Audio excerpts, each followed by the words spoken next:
Trinidad and Tobago Tour News 4 report, a product of the Government Information Services Limited and the Ministry of Communications. I'm Nicola Barito. Let's take a look at the headlines.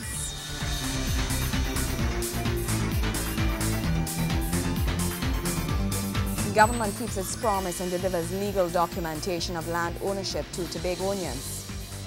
The Prime Minister expected to pilot the bill that seeks to grant Tobago its self-governance. And the central bank governor projects a growth rate of 2.5% in 2013. Thank you for joining us. Prime Minister the Honourable Kamla Persad-Bissessor says her government has delivered its promise to Tobagonians of legal ownership of lands on the sister isle. This after some Tobagonians were granted their land titles after more than 20 years. Prime Minister the Honourable Kamla Persad-Bissessor is happy to deliver on the government's promise to regularise the land title situation that has for so long plagued Tobago. Addressing Tobagonians at the Metals Industrial Company Limited at Canaan, Mrs. Persad-Bissessor lamented the length of time persons previously had to wait before acquiring their titles. Now, she says, the government has recognised the importance of the process and commends those under her for ensuring the process is completed in a timely manner. You cannot transact any proper business involving your property without a proper title to your land. You cannot use it as collateral for a loan. Without proper title to your land, you cannot get permission from town country planning to erect any buildings. Without proper title to your land, you cannot pass it on to your children. You cannot transfer ownership to anyone, whether it's a next of kin or if you wish to sell it. So how can we otherwise explain a problem of decades being resolved only in the last 2 years, since 2010 to the present? You know how we can explain it? The very dedicated staff at the RG's department, the RG herself, and the Minister of Legal Affairs. So I want to thank them very much. Meanwhile, Minister of Legal Affairs, the Honourable Prakash Ramidar, says the land titles serve as a form of empowerment, something which he says, along with serving the people, is supposed to be the role of any government. Our citizens who may have suffered unnecessarily for a long period of time finally can achieve some level of comfort and service from their government. To me, that is a sacred duty of government. It is not about holding office, but it's about using office and empowering the people. And certainly in Tobago today, there could be no greater empowerment than those who own land to have legal title to it, to be able to mortgage it, to sell it, or to finance education or any number of things so that you finally have true empowerment. This, under the leadership of our Prime Minister, has been our motto, to serve the people. And today, to me, signifies more than anything else, a classic example of serving the people. Minister Ramidar says the land titles process is just part of a grand plan which this government has for Tobago. This is the beginning of a long line of commitments that we are intent on fulfilling. We have done so much in the past. One of the first things we did when we came into government from the Ministry of Legal Affairs is to put an e-registration center in Tobago. No longer would any Tobagonian ever have to come to Trinidad to access any service that my ministry delivers. It is all here, self-contained in Tobago. Gregory McBurney, News 4. 1 week after tabling the Tobago Self-Governance Bill in the lower house, Prime Minister the Honourable Kamla Persad-Bissessor will on Wednesday pilot the bill for debate. The bill will seek, amongst other things, to give Tobago the ability to make its own laws. Prime Minister the Honourable Kamla Persad-Bissessor will pilot a debate of the Tobago Self-Governance Bill in the lower house as government seeks to bring empowerment to the people of the sister isle. The bill proposes Tobago will have exclusive power to make its own laws, its own cabinet body called the Executive Council, a constitutionally guaranteed slice of the nation's budget to the tune of 6.98%, and MPs who will have a right of audience in cabinet on all national decisions. The changes will confer greater power to the people of Tobago and your elected representatives. It will limit the powers of the Parliament and the Cabinet. The most notable difference in the new proposed act is the constitutional change, which will give the THA power to make its own laws. Prime Minister the Honourable Kamla Persad-Bissessar, while tabling the bill in the Parliament, says laws known as assembly laws will be made when necessary to ensure the peace, order and good governance of Tobago.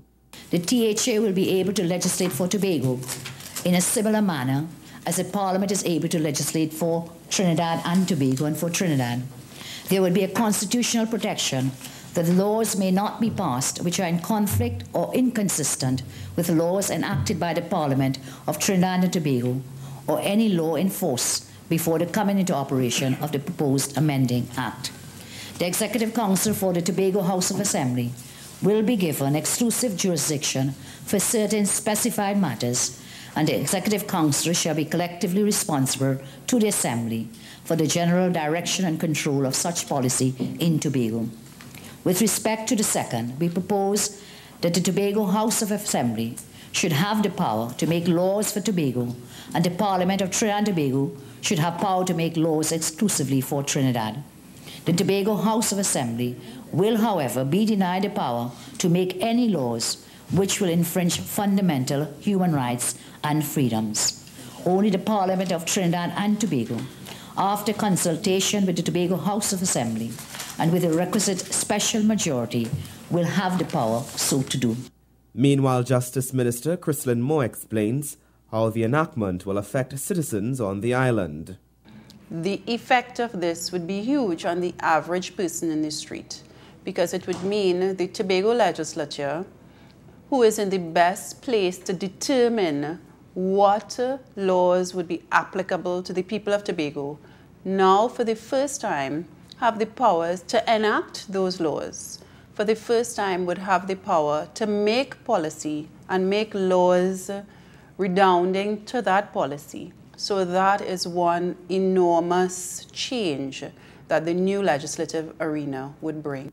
Minister Moore also says, as a Tobagonian herself, she is of the view the move is a most welcome one and feels privy to witness its occurrence. I think most Tobagonians are overwhelmed at the thought of it. Most of us have felt that we would have never seen the day. This is a 123-year struggle for historic justice, and the time has come. So I am overwhelmed to be here and to be witness to this process. The bill requires a three-quarter majority for its passage. Joseph Lopez, News 4. When we come back, reassurances from the central bank governor of growth in 2013. Stay with us.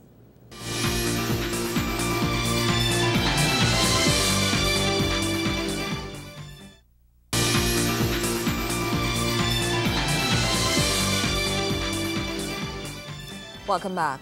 The central bank maintains that there is optimism in terms of the financial prospects for 2013, with a projected growth rate of 2.5%. The reassurance comes as the Financial Stability Report December 2012 is launched.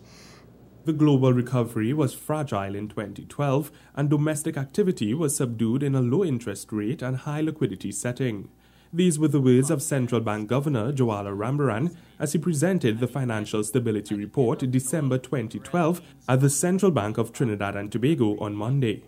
Governor Rambaran says in 2012 there was a very turbulent economic market with a number of macroeconomic risks to global economic recovery. But despite this, domestic banks remained well capitalized with strong financial indicators and an improvement in credit quality. We're quite aware that banks continue to dominate the financial system, and notwithstanding all the difficulties and challenges that I have highlighted, our banking system remains very well capitalized, highly liquid, and profitable. At the end of September 2012, commercial banks' regulatory capital to risk-weighted assets stood at just over 25%, well above the statutory minimum requirement of 8% and among the highest in Latin America and the Caribbean. The central bank governor says credit quality also improved in 2012 as banks took aggressive steps to restructure and write off non-performing credit facilities. Addressing concerns relating to local banks' exposure to foreign debt, he says such exposure is low. The direct exposure of our commercial banks to foreign markets is quite low, especially in relation to their asset base. But it still means that continuing economic stress in a few countries outside, particularly in the Caribbean, calls for ongoing monitoring and vigilance. Central Bank has been conducting stress tests of the banking sector, and the most recent results have confirmed that the banking system remains resilient to significant shocks. However, the non-banking sector is said to have been affected severely by the weaker economic environment, and as a result, the sector has been showing a contraction in balance sheets. Despite this, a reassurance was given by the governor that the sector is sufficiently capitalized to deal with financial stress. Meanwhile, life insurance companies are performing in a satisfactory manner, increasing their issue of wealth management products. But non-life insurance companies face rising expenses and claims, and more property insurers are reinsuring with large foreign companies. Pension plans funding have also been negatively affected as surpluses declined partly on account of the low interest rate environment. The central bank governor says central bank has been working tirelessly to address all the issues arising out of the financial sector in 2012. In closing, the central bank governor recommends that banking institutions should keep monitoring credit quality very closely and avoid over-concentration of loans. Insurance companies also need to carefully manage risks and set aside adequate resources to cover claims. Nikolai Edwards, News 4. The Ministry of National Diversity and Social Integration has completed its public consultations on the nation's heroes policies. The final leg of the consultations took place in Tobago. A national hero is a person whose outstanding service or extraordinary achievement has contributed to national development, redounded to the honor of Trinidad and Tobago, and changed the course of history of the country. This is the proposed definition of a national hero as put forth by the Ministry of National Diversity and Social Integration in the drafting of the National Heroes Policy. Delivering the feature address at the Tobago leg of the public consultations on the National Heroes Policy at the Division of Infrastructure and Public Utilities Conference Room, Minister of National Diversity and Social Integration, the Honorable Clifton Nikoto, says the policy has set objectives. The objectives of the National Heroes Policy is to define a national hero and establish criteria for conferring national hero status, to determine mechanisms by which national heroes should be recognized in order to guide the government of Trinidad and Tobago and so make this process a consistent one, to process administrative arrangements for the implementation of the policy, to make suggestions for the development of legislation to regularize the identification and recognition of national heroes. The recent consultations in Tobago follows one held in Trinidad on December 11th, and further to that, years of attempts to have one such policy put in place to identify and reward national heroes. The intention of the establishment of a policy is to identify standards and measures for distinguishing those who are truly deserving of national hero status from those who are special achievers. Minister Nikoto says even though there are presently a number of programs which recognize special achievers, a fixed needs-based and methodological practice must be put in place. He then listed the criteria for nominations under the new proposed policy. The most basic criterion for nominations and recognition is being born of the soils or being born a citizen of this beloved nation of Trinidad and Tobago. His or her life should have a positive impact on national development. He or she should have performed, achieved consistently, and with a certain degree of continuity over an extended period of time. He or she should be a positive role model and an exemplar to the people of the nation, especially the youth. His or her lifestyle should demonstrate values such as the importance of family life, honesty and integrity, commitment and dedication, and the willingness to give service to the community. Among the numerous methods of recognition outlined in the policy, national heroes can look forward to either the establishment of scholarships in their name, the development of a National Academy of Arts, Humanities and Letters in their honor, or special allowances for their spouse. The Honourable Minister spoke about a special committee which will be selected to oversee the nomination and selection process and how funding will be accessed. The committee will consist of representatives from different aspects of society with an administrative support structure to ensure ongoing research and public relations. Funding will be sourced from both private and public sectors of the nation, home and abroad. We also propose the establishment of a foundation under the aegis of the Office of the Prime Minister to serve as a charitable organization to provide financing for the recognition and reward of our national heroes.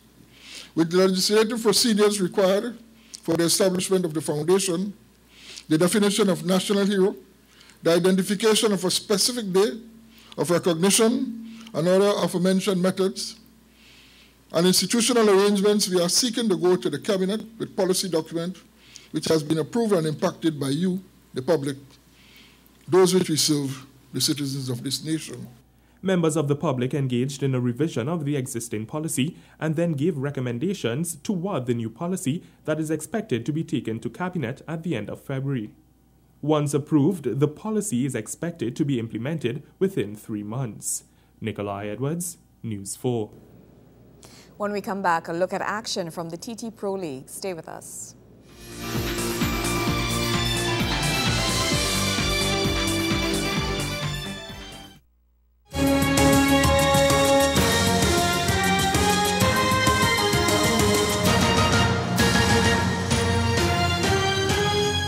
The top 3 teams in the TT Pro League are starting to pull away from the rest of the pack as match day 2 of the second round was completed on the weekend. The Defence Force is sitting pretty at the top following a weekend win, but goals were at a premium, as you will see in this Wayne Cunningham roundup. On a weekend scarce of goals, the Defence Force managed to eke out a win and pull 5 points clear at the top of the TT Pro League following match day 2 of round 2. Ross Russell's men took on Northeast Stars at the Hazley Crawford Stadium in a scrappy affair. It took an 82nd minute strike from the prolific Devon Jostling to separate the two teams. It was Josling's 8th goal of the season, which took him to the top of the scorers list.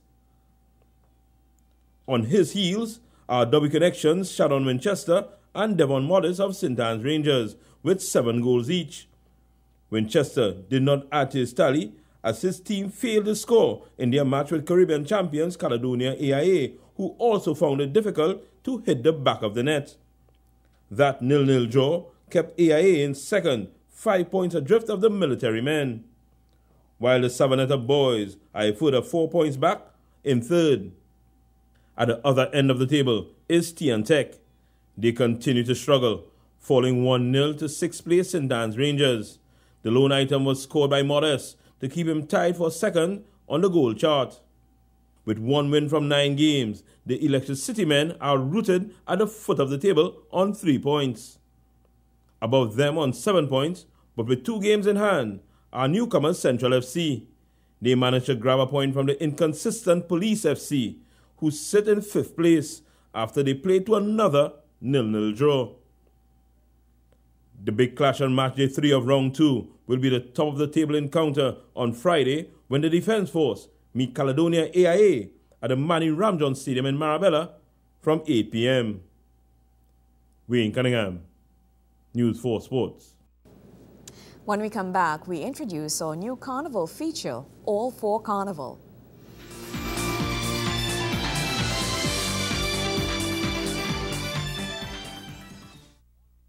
Having already recorded most of their music for Carnival 2013, as well as releasing the new video for the first release, Mix Up, aka Callaloo, 3 Canal is moving into second gear with the launch of the performance workshop series dubbed the Backyard Jam.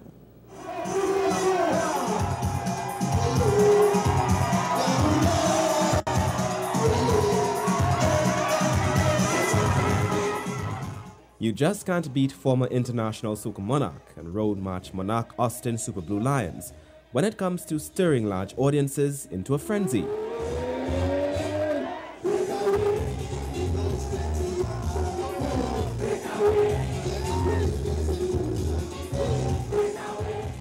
That's what the lovable veteran entertainer did to patrons at Tricanal's Backyard Lime event on Friday at Bohemia on Maury Street in Woodbrook, with a repertoire that included Signal to Lara, Bacchanal Time, and the 2013 smash hit, Fantastic Friday.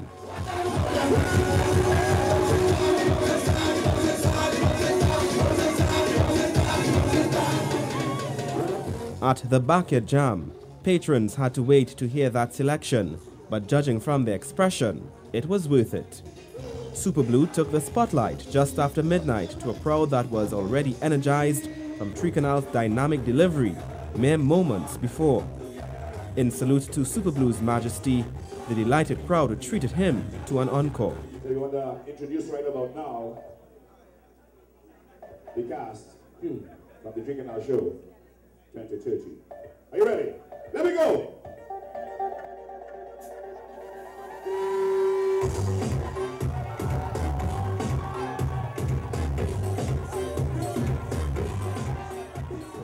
The training and mentorship sessions will be held every Friday night for the next 3 weeks, conducted by professional facilitators in the industry such as Cacique Award-winning director Wendell Manwarin, renowned choreographer and dancer Dave Williams, and vocal director Glenda Collins. Here, talent will be guided, groomed, and given a taste of the stage to perform alongside Tricanal and crew.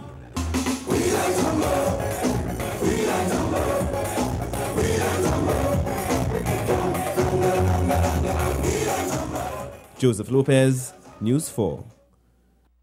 Well, that's how we wrap up this edition of our News 4 report, a product of the Government Information Services Limited and the Ministry of Communications. I'm Nicola Barreto. Thank you so much for joining us.